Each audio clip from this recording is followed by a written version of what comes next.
In the end, nag-training ako under Boss Jazz. So, I brought the service here and at least to cater to Southeast. Mga Vespa from Parañaque, BF, Las Piñas, to Muntinlupa. Wala na akong patungan ng paa ko dito. Tinanggal natin yung side stand. Nakman to ako.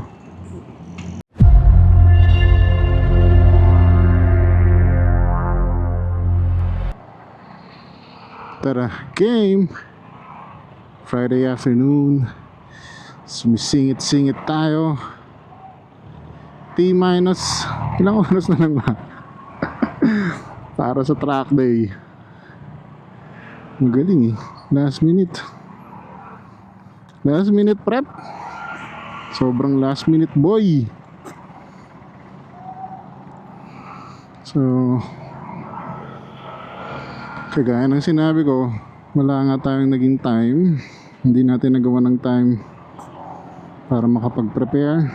Oil change man lang, brake check man lang. So ngayon, sisingit tayo. Try natin kay Scooter Jean.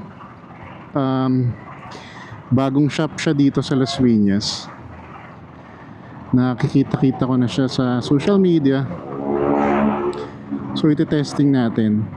Kasi hindi na tayo makakalayo at may lakad din ako. Tapos maaga bukas. Kahapon kasi hindi tayo naka-alis. Daming excuse ang putya. So ayun, basta basic lang. At least matingnan yung motor para bukas. Ano lang naman, fun lang naman tayo bukas. Paabangan natin yung mga racing. So ito, hopefully ma-accommodate tayo.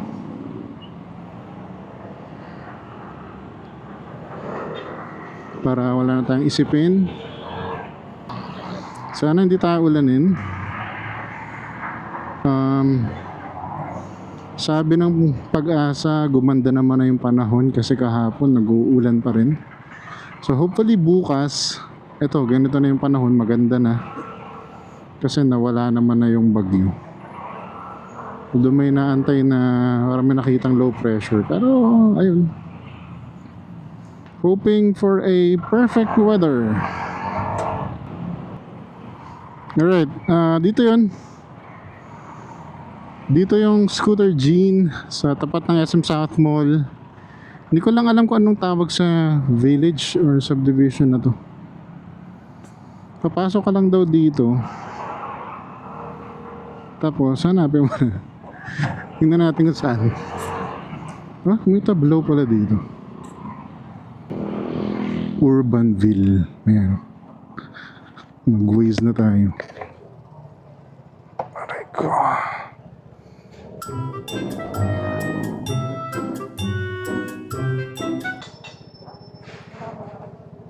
Sa kabilang street.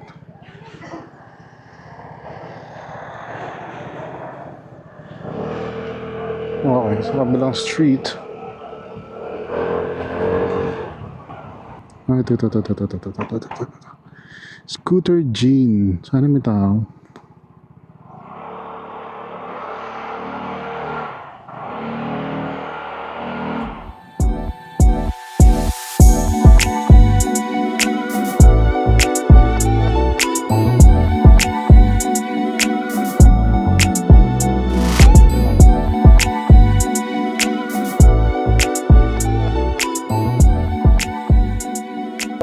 My name is Gino Santiano. I'm the owner of Scooter Jean.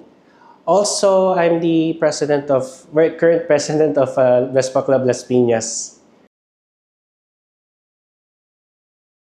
Before, nahirapan ako, since from the south, nahirapan ako humanap ng okay na mechanic. Sa mga na puntahan ko, parang hindi ako compatible within the south. So, pumunta ako sa Quezon, napunta ko yung Scoot Monkey. In the end,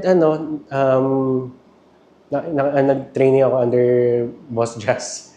So I brought the service here and at least to cater to Southeast. Mga Vespa from Parañaque, BF, Las Piñas, to Muntinlupa. And then I can cater to modern Vespas, to lately mga grip shift, mga classic Vespa, mga old school. So pwede natin cater yan dito. Services available for modern Vespa from oil change, PMS package to tire change, and also sa mga upgrades like busina, mga lights, and then mga shocks. We can get those and then upgrade your Vespa. And also, we can do troubleshooting from electricals na rin. We can fix your Vespa. And then for grip shifts, we can also restore mga luma. At least, basta painted na we can fix your engines, your the ride of the grip shift. So yung landmark natin right in front of SM South Mall. If familiar kayo sa Tableau and BPI, sa looban pa siya. You can also search us in Google Maps and Waze. Just search Scooter Gene and it will pop up. And also our operating hours is 10 to 5 p.m. from Monday to Saturday.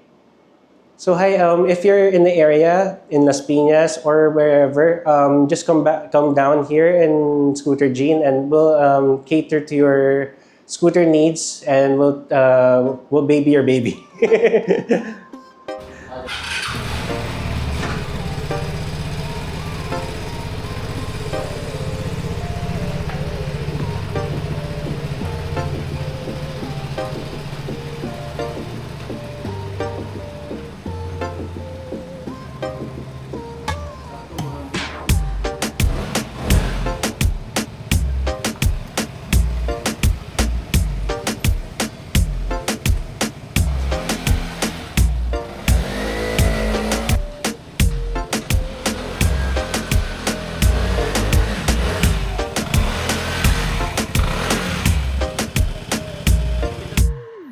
Alright, tulis tayo dito sa Scooter Gene. Thank you, brother. Umuulan lang.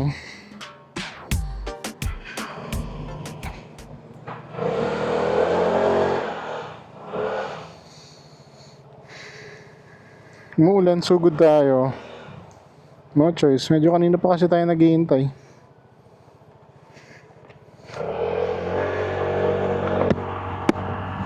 Right. So, kamusta yung experience natin kay Scooter Gene? Very good service. Humabol lang siya kasi meron siyang mekaniko talaga. Hindi ko pala natanong kung lagi rin siyang nandyan. Pero parang siya naman lagi din yung nandyan, So again, if you are in the area nga,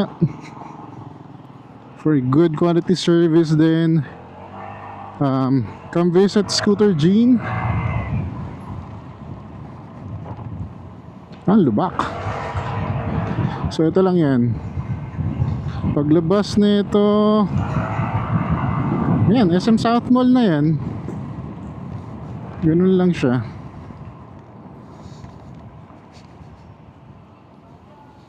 So oil change, tapos linis ng gilid, tapos nagpa-check tayo ng brakes. Yung ginamit is Motul. Although may option ka, sabi niya okay din daw yung Uni Oil, maganda daw feedback sa kanya. Pero tayo kinabit na natin or nilagay na natin is Motul pa rin. Okay naman, meron din siya dong Scanner. Upon checking, maganda pa rin ang voltage. Nasa 14 pa rin daw. After 2 years, actually isa yun sa tinitingnan kong baka biglang maging palitin.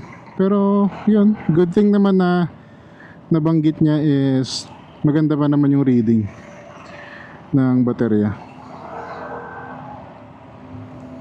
So hindi na natin poproblemahin yun. Same with the gulong. Okay pa rin daw. So sabak na natin. Buti medyo mahina na. Akala ko buhos eh. Preno, so mga tatanggalin natin. Side mirror, ito tatanggalin. Again, in preparation dun sa track day tomorrow. Bukas na yun. Yes, ganun tayo ka-late mag-prepare.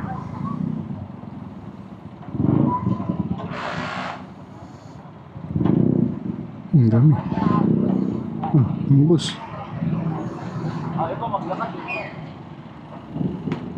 Dami. Ang bus yung sakay ah.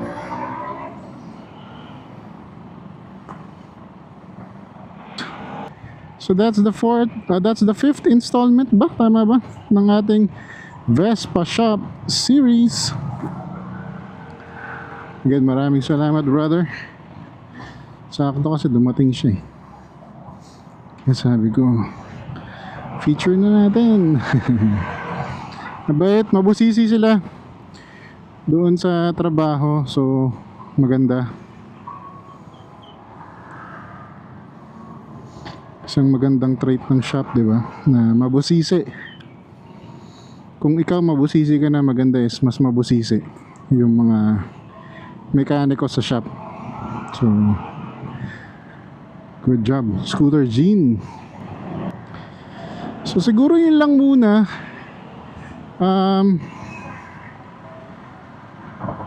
Bukas, meron din tayong upload. Definitely, again, praying for some fair weather. Sana maganda yung panahon para niya ma-enjoy naman.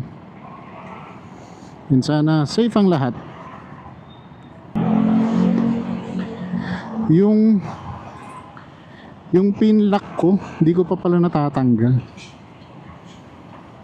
Feeling ko nag-expire na tong pin lock eh. Sabi kasi nabasa ko nag-expire din ang pin lock. Kasi ito, nagfa-fog na rin. Parang wala na siyang bisa. Also, pinatanggal ko pala yung side stand. Well, matagal ko nang gustong patanggal yan kasi ayoko siyang gamitin. Kasi nga marami nang nabibiktima yung side stand. Dami nang tumba na nangyayari. Sabi ni Jeno, kapag tatanggalin mo yung side stand, make sure nakaangat para disable yung yung kill switch ba ng side stand kahit natanggalin mo.